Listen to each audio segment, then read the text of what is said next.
Надоели хайповые жанры и лутбоксы в играх за 2000 рублей? Проверенный временем экшен War Thunder ждет тебя. Открой и прокачай более 1000 единиц военной техники, начиная с винтажных бипланов и первых танков, заканчивая реактивными самолетами и современными Т-64А. Совсем недавно в War Thunder появились еще и французские танки. Оцени мощь передовых технологий в бою на десятках разнообразных локаций по всему миру. Новички смогут легко освоиться в аркадном режиме, а реалистичные бои бросят вызов самым опытным игрокам. Качай War Thunder бесплатно по ссылке в описании и получай ценные бонусы.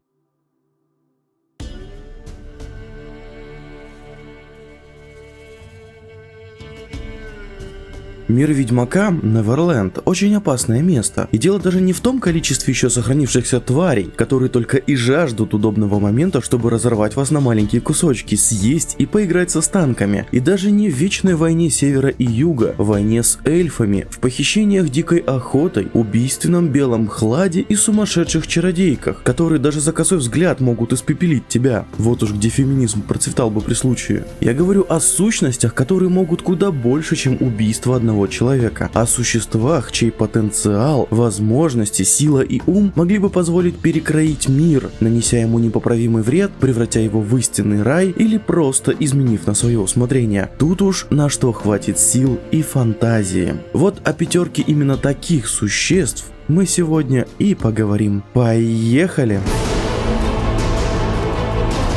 Привет, ковбои, мое имя Voice Rebus, это просто канал об играх, а видео подготовлено при поддержке крупнейшего сообщества вселенной Ведьмака ВКонтакте. Шани, держись, я иду к тебе.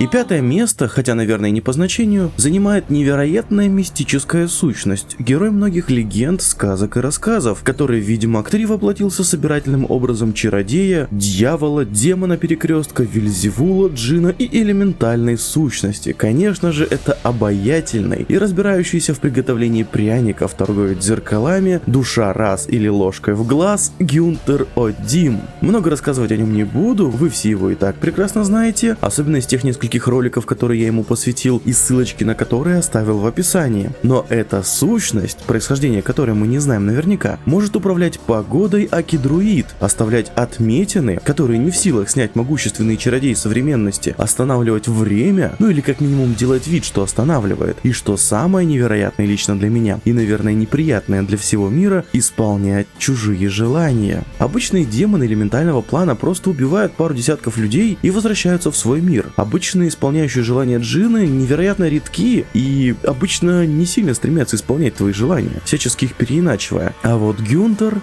он с удовольствием сыграет с вами в игру исполнение желаний, выполнит все точно по договору, а потом просто потребует маленькой оплаты в виде вашей души. Причем опасна данная сущность как сама по себе, ведь если Гюнтеру и его детскому поведению наскучит развлекаться с одиночными душами, то он может превратить весь мир в свою площадку для игр. Так и со стороны тех, кто загадывает желания, ведь никогда не знаешь, что может заказать очередной Ольгерт во имя любви, амбиций или, что хуже, пороков и детских комплексов.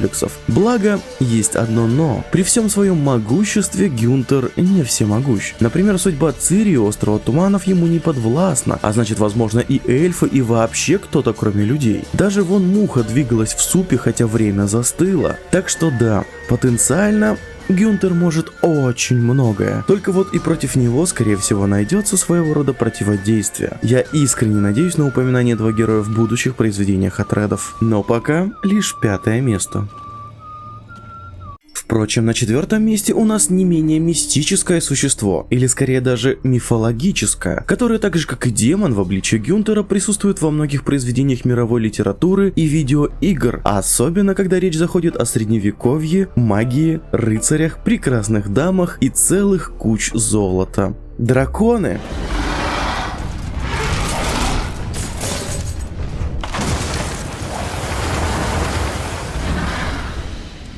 Как и полагается по всеобщему лору, драконы — это невероятно гордые, долгоживущие, возможно даже вечные существа. Их природа — магия, и в лоре Ведьмака считается, что они являются представителями сил хаоса, а значит стремятся к уничтожению всего сущего, особенно ненавистного им человека. В свою очередь, правда, и люди не сильно полюбили драконов и вывели ведьмаков, которые своим благородным серебряным клинком хорошенько подуменьшили их популяцию на обитаемых людьми землях, заодно искоренив даже один из их видов. Даже в книгах нам практически дают понаблюдать за одним из таких поединков. Впрочем, несмотря на победу людей, казалось бы, один такой дракончик может легко налететь на какой-нибудь городок и уничтожить там всех, просто испепелив их своим пламенем. Мелочь, а крайне неприятно. Но я все же не обо всех драконах завел речь, а о том самом виде, легендарном золотом драконе, одного из которых мы знаем как Вилен Третенмерта. Золотой дракон, в отличие от своих менее редких собратьев, не только обладает неуязвимостью к магии и обычному оружию, но и еще обладает телепатическими способностями, непостижимой для обычного человека скоростью и умением обращаться во что угодно, будь то живое существо или даже предмет. Причем делать это мгновенно, полностью и не иллюзией.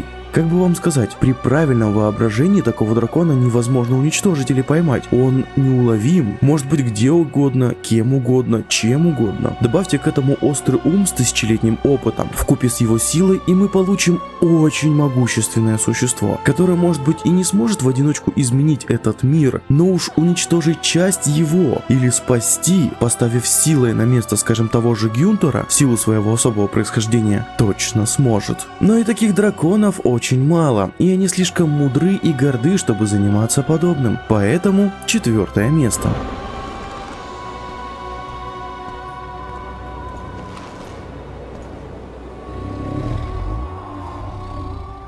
Впрочем, если драконов люди все же потеснили с мест своего обитания силами славных воинов, чародеев и ведьмаков, то вот в существовании следующего рода существ многие даже не верят, особенно в современном и цивилизованном Нильфгаарде. Кстати, для Геральта, один из представителей этой расы, хороший друг. 3-е место в моем топе могущественных существ занимают высшие вампиры. Лично для меня до сих пор остается непонятен вопрос, почему вампиры не поработили людей.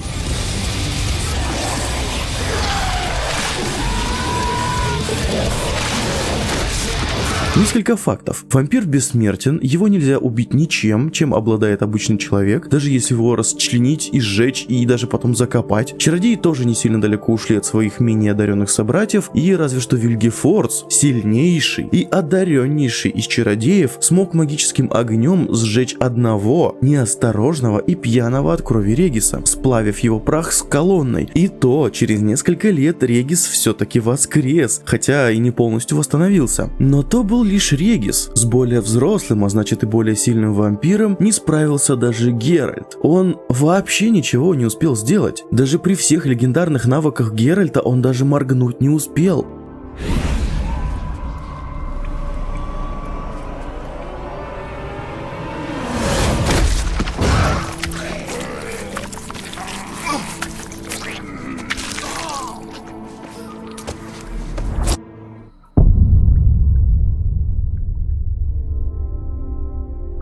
Вампирам не нужна еда, сон, воздух, даже кровь людей им нужна только как бутылка бухла алкоголику. Так что, если бы вампиры захотели, то могли бы легко стоять над людьми, используя последних только ради рабского труда и как бездонный бочонок с кровавым ромом. Нападение на Баклер лишь одного, далеко не самого сильного представителя высших кровососущих показало, насколько люди будут беспомощны. Но, вероятно, у вампиров нет тяги к власти, их не так много, да и людей вокруг предостаточно, чтобы утолить любую жажду просто так, не затевая ради этого войну. Да и как там говорил Геральт? Люди в конце концов его достанут. Через год, может через 2, может через 10. Но они найдут способ. И тогда они начнут искать остальных вампиров. И в конце концов доберутся до тебя. Мне бояться? Смерти нет. Но твоему покою придет конец. Сюда будут ходить всякие странствующие рыцари, чародеи, можешь быть уверен. Ты убьешь их, они потом затопят эти пещеры или притащат взрывников из Махакама и разнесут все вдребезги. Нет, Люди для вампиров, если расценивать их как противников, это надоедливые пчелы. А будет ли нормальный человек голым просто так беспокоить улей с пчелами, заставляя их атаковать себя, если мед можно собирать безопасно? За выдающиеся способности вампиров, о которых я лишь слегка упомянул, и за нестремление поработить людей, даю им 3-е место. Мягкое раскрытие и неожиданное послевкусие. Ты не находишь? Забавно, но 2-е место в моем топе занимают тоже чрезвычайно отвратительные на вид, но не враждебные к человеку существа. Хотя сами по себе они вызывали безумный страх у первых переселенцев, чего только способ их убийства стоит. Но несмотря на это, возможно, многих эти ребята даже разочаруют. Я говорю о доплерах. Это каноничные твари, одной из которых посвящен рассказ в книгах, и отведена достаточно важная роль в плане развития сюжета с Цири в Новиграде. По сути, свои доплеры — это разумные мимики. Как и мимики в игре Prey, в своем реальном обличии представляют из себя бесформенную жижеобразную массу, лишь отдаленно похожая на нечто живое. Но зато они обладают способностью принимать форму любого существа, практически как золотой дракон. Только драконы обращаются мгновенно, игнорируя закон сохранения массы и создавая образ существа самостоятельно, в то время как доплеры именно копируют внешность, причем с идеальной точностью, хотя на это им и требуется какое-то время, передавая не только внешний вид, но и характерные черты, например, походку и даже характер копируемого существа. Например, в игре один из доплеров обращается в ведьмака, копируя не только его броню, но и даже клинки, хотя в уме у меня не укладывается как и что будет, если выбить меч у него из рук. Но суть остается фактом. Этот доплер был не так уж плох в фехтовании, а значит, маленькая армия таких доплеров может представлять из себя весьма опасную шайку клонов, идеально владеющих клинком. А что если им скопировать внешность и повадки какого-нибудь убийцы, убить правителя местного и всю его знать, а потом встать на их место? Никто ведь не заметит подмены. Мне даже представить себе сложно, насколько сильно доплеры могли бы повлиять на судьбу ведьмака, если бы только у них было такое желание, мотив или сверло в попе, заставляющих что-то делать ради этого. Как хорошо, что доплеры такие неинициативные существа, и у них есть слабость к серебряным предметам. А вдруг они уже среди нас? То есть них и те войны, которые ведет Нильфгаард, на самом деле нацелены на уничтожение людей друг другом, чтобы уменьшить их влияние на мир и дать свободу доплерам. Свободу, мать его, доплерам!